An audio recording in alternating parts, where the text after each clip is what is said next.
India गठबंधन के संभल के सपा प्रत्याशी जियाउर रहमान बर्क के लिए जनसभा करने के लिए समाजवादी पार्टी के राष्ट्रीय अध्यक्ष अखिलेश यादव लोकसभा क्षेत्र की बिलारी विधानसभा क्षेत्र में पहुंचे।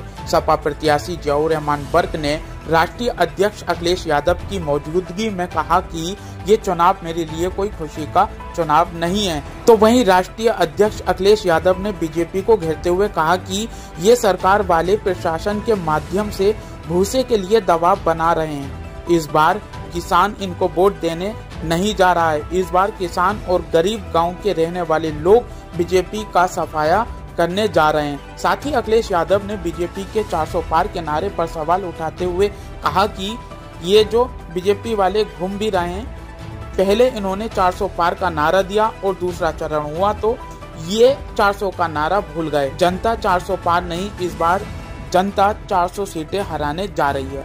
आइए सुनते हैं क्या कहा राष्ट्रीय अध्यक्ष अखिलेश यादव ने। ये सरकार वाले प्रशासन के माध्यम से भूसे के लिए भी दबाव बना रहे हैं। इस बार मैंने देखा है कि किसान इनको वोट देने नहीं जा रहा है। किसान इस बार और गरीब और गांव के रहने वाले लोग भारतीय जनता पार्टी का सफाया करने जा रहे हैं। ये जो बीजेपी वाले घूम भी रहे हैं, पहले इन्होंने 400 पार का नारा दिया, जैसे ही दूसरा चरण खत्म हुआ 400 पार का नारा भूल गए। ये जो 400 की गिनती है, जो लोग कंप्यूटर चलाते होंगे, कभी कभी फॉल्ट आता है तो उसमें भी लिख के 400 ही आता है। ये बीजेपी के लोगों को हवा का रुख नहीं पता था,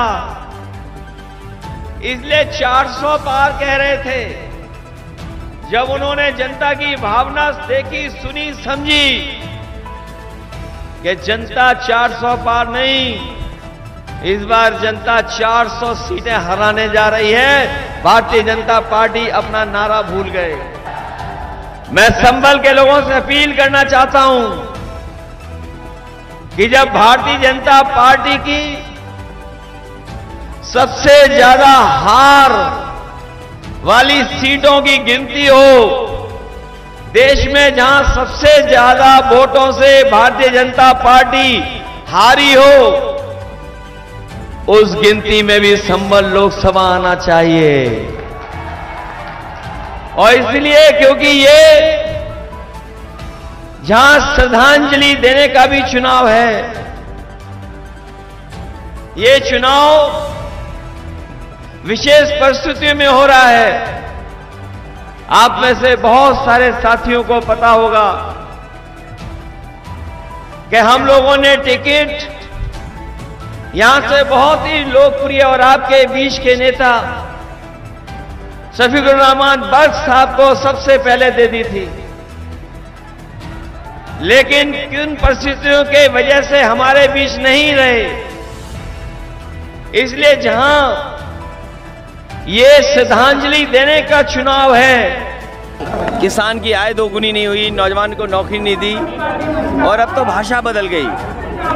ये भाषा हारने वालों की होती है। जो रुझान आ रहे हैं बीजेपी की तरफ से, वो हार के रुझान हैं। जो लोग 400 पार कह रहे थे, आज पिछड़े दलित आदिवासियों की बात कर रहे हैं। जिन पिछड़े दलित आदिवासियों का हक और सम्मान इन्होंने छीना, जो संविधान अधिकार देता है, जिसको छीना, उसकी बात कर रहे हैं। सोचिए आप, कहाँ 400 पार, कहाँ आज पिछड़े दलित आदिवासियों की बात। ये इस बार इस चुनाव में मन की बात लोग नहीं सुनना चाहते हैं, संविधान की बात सुनना चाहते हैं। इन बीजेपी के लोगों ने संविधान से छेड़खानी करने का मन बना लिया है, और ये संविधान बदलेंगे बाबा साहब भीमराव अम्बेडकर जी का, और एक वोट डालने का जो अधिकार है वो भी छिन जाएगा। इसलिए देश की जनता बीजेपी को हराने जा रही है। संभल से मेरा जिला के लिए राहुल कुमार।